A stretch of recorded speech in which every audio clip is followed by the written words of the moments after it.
squats today, did some box jumps, did some squats, some accessory lifts, nothing too heavy because I don't know if I'm fighting next week or not, and if I am fighting next week, I'm scaling it down a bit. So I just did the explosive stuff because I feel like in my weight class I'm pretty strong, you know. I don't really feel like I need to improve my squat that much for fighting. You know what I mean? I think I'm strong enough to fight already. So what I'm doing now is just the accessory lifts that keep my body fresh and injury free. Some neck work, some lower back work, some hamstrings, and the squats and the box jump, and that's enough. At the end of the session, I finish off with some power endurance. And basically, what I do is I pick three explosive movements, and they have to be explosive. And for example, today, the first thing I did was explosive jumping lunges. All right. So what I do is I do 4 reps explosive, as fast and as explosive as I can. And when I've done those 4 reps, I rest.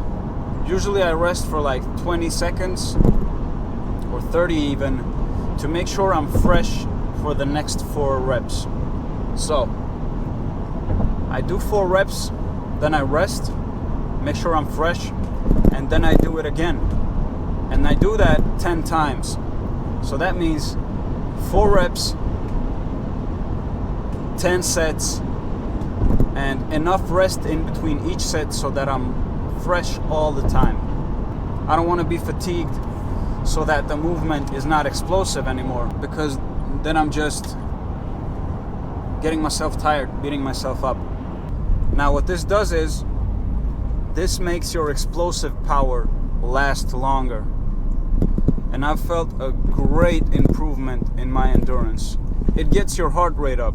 Of course, when you're doing med ball slams, when you're doing sprints or burpee pull-ups, it sure gets your heart rate up, but it's not cardio. You know what I mean? We're not doing Tabatas.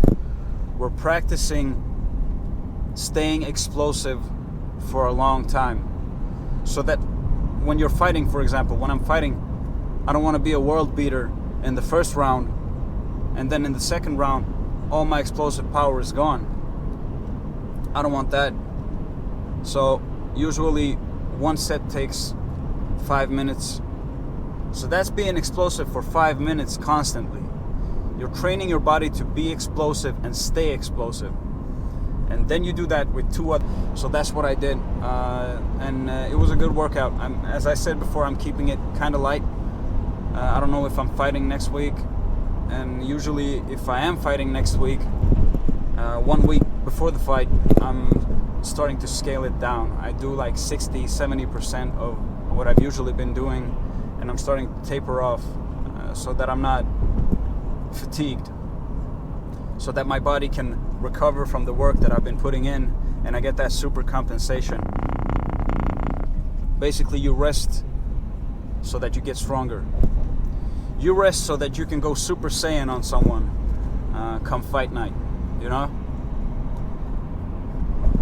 So, but I still, even if I don't have a fight next week, I still put some good work in, so I'm building towards the goal. It's 1 o'clock. I have to get some food. I have to refuel and get myself ready for MMA. It's gonna be it's a hard session tonight, so I want to make sure I've drank enough water, got some carbs in my system, and that I'm ready.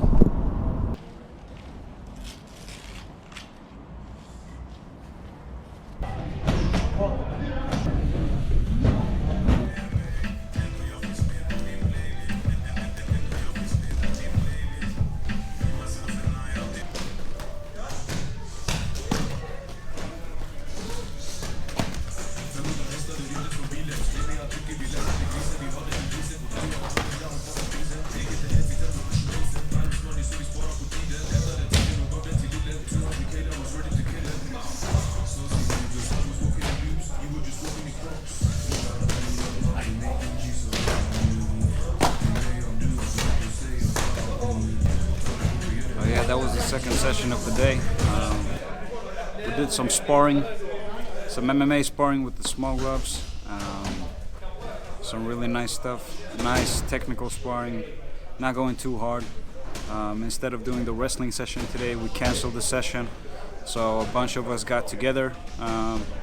Instead of just chilling at home, we met up here and had a little fight club going. Nice 10 or something rounds of MMA sparring, small gloves. You know, it's a different thing when you go with the small gloves. The defense is different, distance is different, and your offense is different as well. If you're fighting MMA, you can't just do it with the big gloves. You gotta get some time in with the small gloves as well, and that's what we did today. It felt really good. I feel sharp.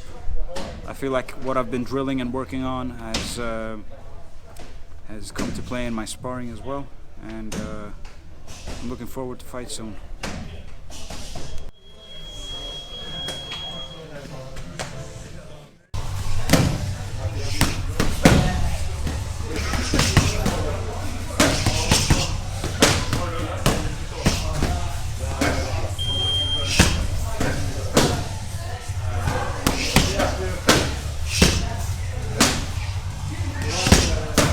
Vi börjar här. Och även om vi börjar här, kommer kroppen.